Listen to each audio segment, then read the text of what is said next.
looks like a Western. But in Westerns, the bad guy never wins.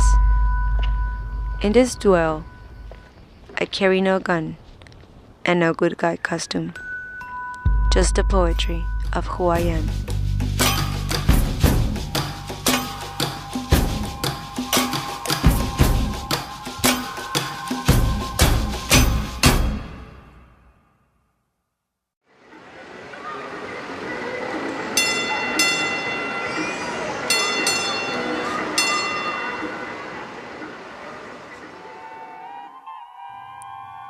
The diversity of colors is covered with a sepia tone, and a big mustache hides our smiles.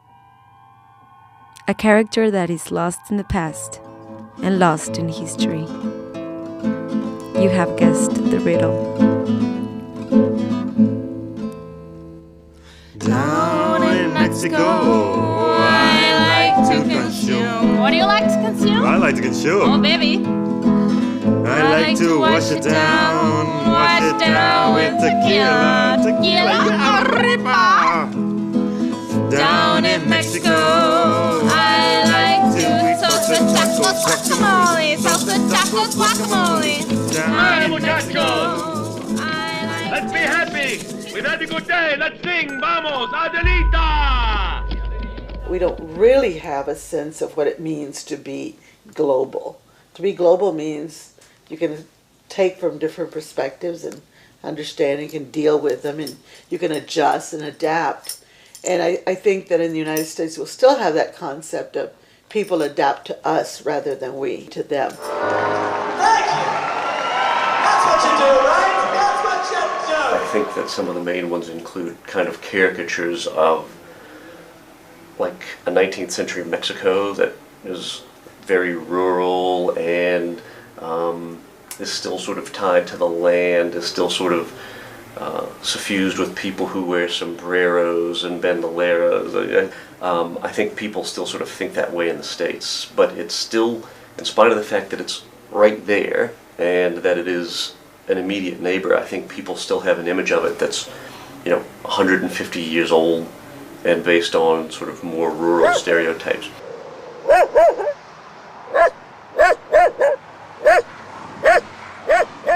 Normalmente cuando vienen a hacer una película lo hacen en lugares que son rurales y que México no es solo un país rural. Americans who travel probably have a slightly different impression, and yet I think that still predominates that kind of old world image, even when they see things, say in the news to the contrary. I think it still sort of sticks with people. An echo travels and announces that Mexico offers roads of adventure and free pieces of sand. In search of that Mexico that looks just like in the movies, many are hypnotized by the beauty of the desert and the sea. But just when they feel the unfamiliar spice in their tongue, they stay close to the north.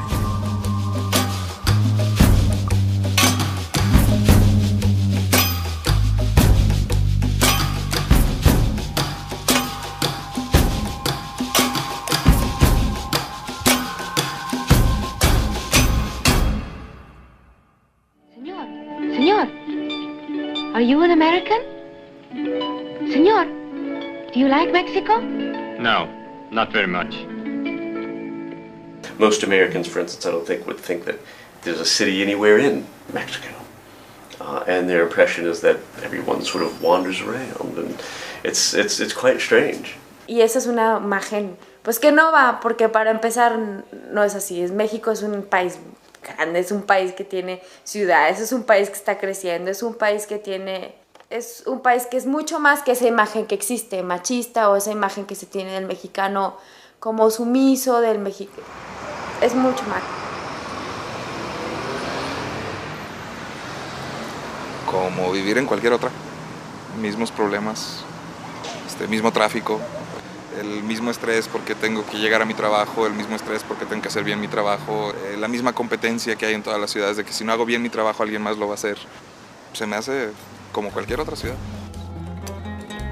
The urban clock suffers insomnia, while walking crowds and traffic jams wake up with the smell of homemade tortillas. But the best part is dessert, a sweet taste of the past that rebels against modernity.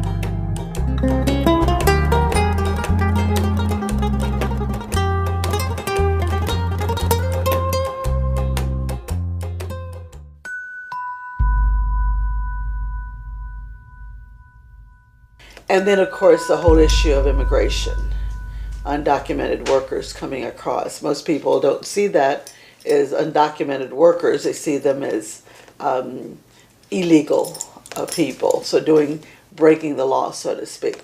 So I think that's a general perception of people, especially in Texans who live along the border, of what Mexico is. So not a positive one.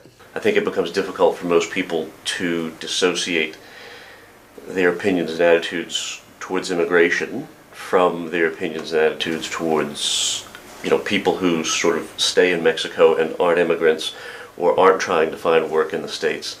But it's quite difficult, I think, for most people not to separate the two. I think that they kind of feed off of one another.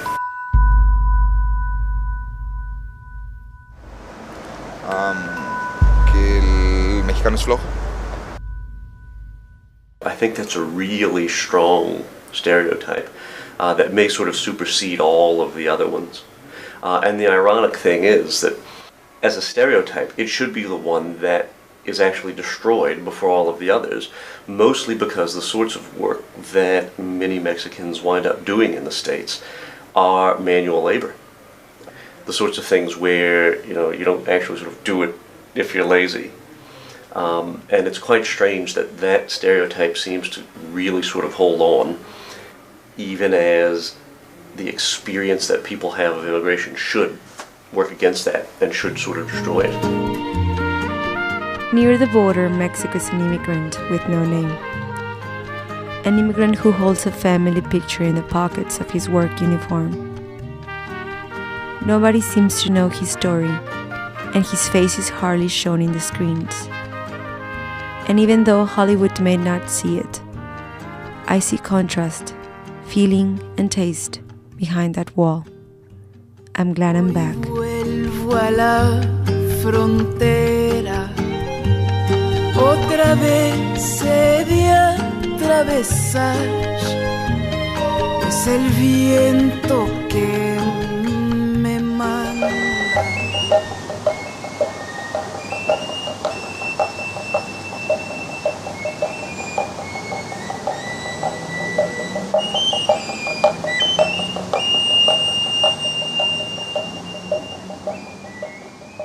La imagen del mexicano gordito con su sombrero, moreno. Probably always a dark, swarthy-looking person. They don't realize the diversity of phenotype that exists in Mexico. El México es un México pluricultural construido por una diversidad increíble de pueblos, en donde incluso el mismo mestizo juega varios roles en determinados lugares. Entonces, de entrada yo no podría hablar de un proceso de homogeneidad como tal, es más bien un proceso de diversidad. I don't think that people know much about the history of Mexico, for example, nor do they know the history of the United States and Mexico. If they knew, that part of the United States had been Mexico, and that the Spanish Trail went all the way through, Texas, all the Southwest up to California. If they knew those kinds of things, if they knew about the advances that the indigenous groups in Mexico have. Education might play a role in it. I know it sounds horrible from somebody who teaches, but I'm not quite sure that that's always going to work. There's some people for whom telling them these things is never going to make a difference, and what will make a difference is them living in communities where they share experiences, where they share disaster, where they share triumph. Probably the biggest insult of all, and that is that we're not even seen as important. We're not an issue. And in the United States, race relations have to do with black and white issues. They haven't looked at the fact that there is an ethnic minority that is now larger than the African American. Pues resulta que hay muchísimo latino en Estados Unidos y eso se presta a que se generen estereotipos porque la gente de allá necesita clasificar rápidamente, ¿no? Most Americans who haven't traveled or who don't think about these things regularly are probably still at the stage of trying to break down and make distinctions between Hispanic and Latin, still trying to figure out what the difference is between all of these various groups which they kind of lump together as being of Spanish-speaking stock. I think one of the reasons why is that among Latinos, it's a very diverse group. Puerto Ricanos are different from Cubanos and different from Mexicanos. So there's not a clear-cut idea that people in Hollywood have about who Latinos are. I live in this country now, I'm called by this name. I speak this language, it's not quite the same. For no other reason than this, it's my home. And the places I used to be far from are gone.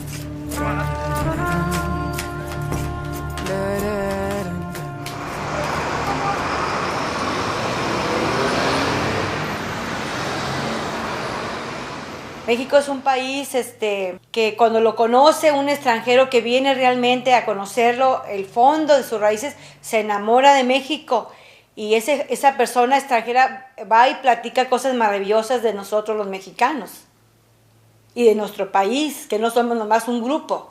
Es un país muy grande que tiene diversidad de cosas y de costumbres. Mi madre, que vino a visitar, se fue maravillada de México, le encantó la gente, le encantaron los colores, que somos de muchos colores aquí, dice, es algo en lo que yo no me había fijado, Se ven las casas de colores y a ella le llama mucho la atención, ¿no?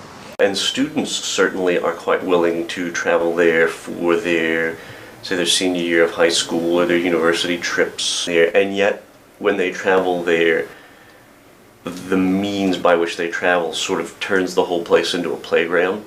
It's not really like they're traveling there to kind of learn a whole lot about culture and politics. They're really just kind of traveling there to go on vacation. That probably still perpetuates other types of stereotypes.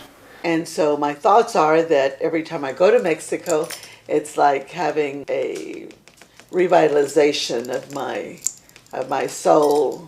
It's an infusion to my identity, to my character, and to who I am. Y que sabemos sobrellevar los tiempos difíciles y también sabemos vivir los tiempos que nos llegan bonitos, las tradiciones familiares. Entonces es muy difícil opinar así sin tener bases. Es muy delicado opinar así de un país. In my Mexico, music has power. Music dances in our blood with passion, and our spicy food is spicy as our music.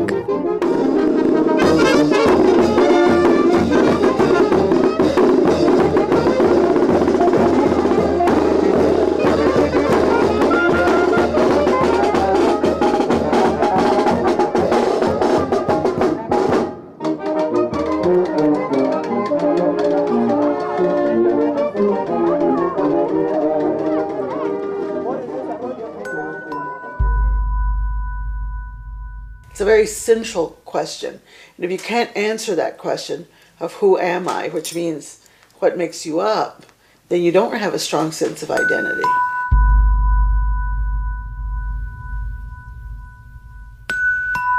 Yo creo que hay muchos tipos de percepción en cuanto a la identidad del mexicano. Yo creo que todavía no hay una real mezcla de mestizaje o de sentirte mexicano como un mestizo, ¿no? De indígenas y de otra raza. So everyone that lives in Mexico is a Mexican, and you accept all those people as Mexicans. I mean, you don't look at anybody and say, I wonder where they're from. You know that they're Mexicans by how you perceive them. Maybe you have that question with indigenous groups, but yeah, you do know that they're Mexican. But in the United States, it's a country of immigrants. And so it's hard because we have the stereotype of what an American is. Los beneficios, los entornos en los cuales se desenvuelve el mexicano no son los mismos, económicamente hablando, no son los mismos. O sea, la riqueza del país está concentrada en unas cuantas personas, cuando un grueso de personas no logra ni percibir $2 al día, ¿no? Es como si hablar posiblemente de Méxicos diferentes, ¿no? Yo creo que por un lado hay ese sentimiento de así nuestros indígenas y los mayas, los aztecas crearon estas pirámides, como ese sentimiento de algo que fue muy grande pero ya no es. Sin embargo, los indígenas que están ahorita me parece que un gran menosprecio.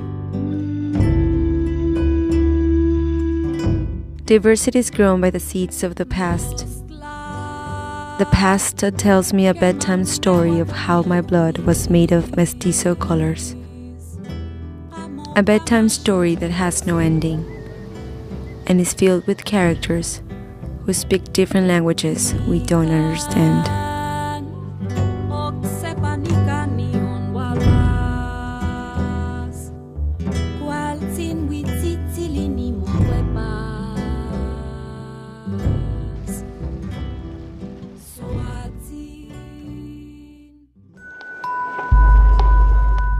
I mean, what gives you power is economic power. So if you don't have, I mean, we're poor, Latinos are poor. So if you don't have economic power, you're not going to control, social things or commercial things or political things or any of those things.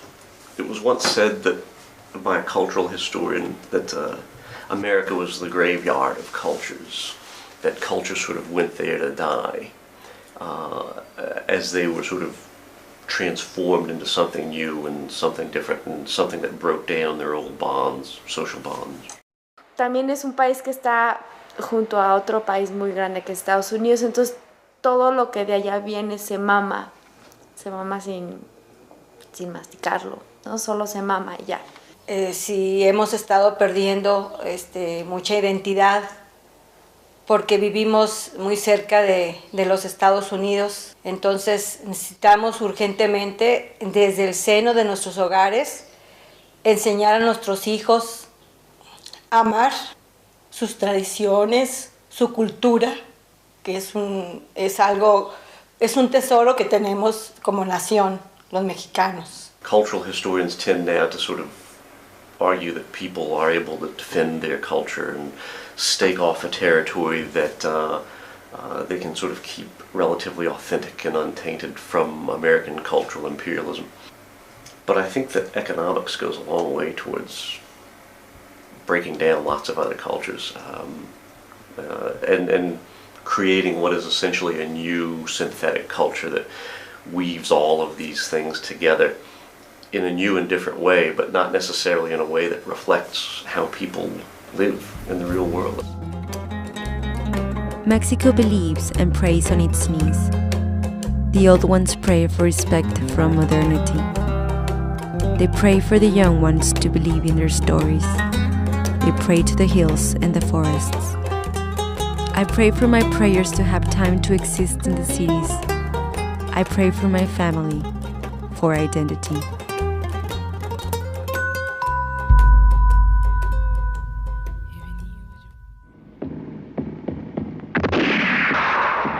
Many stories are sold to the world as a bargain. Stories that have power to travel and stay in our memories. But the ingredients of culture may never match with those on the screens. Screens have no sense to understand the complexity of faces and language.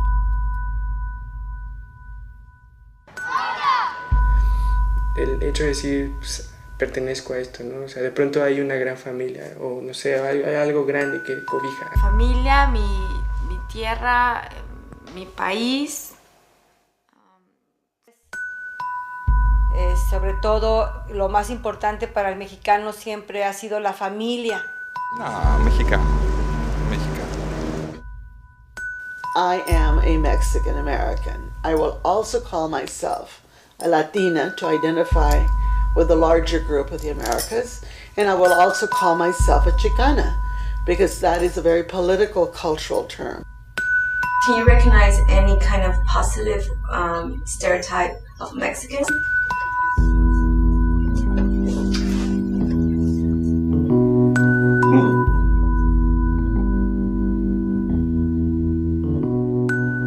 Why don't you ask me how long I've been waiting? Sat down on the road with the gunshots exploding. I'm waiting for you in the gloom and the blazing. I'm waiting for you. I sing like a slave, I know I should know better. I've learned all my lessons right down to the letter. And still I go on like this, year after year, waiting for miracles and shaking with fear.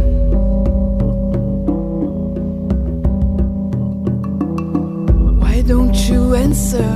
Why don't you come save me? Show me how to use all these things that you gave me. Turn me inside out so my bones can save me. Turn me inside out.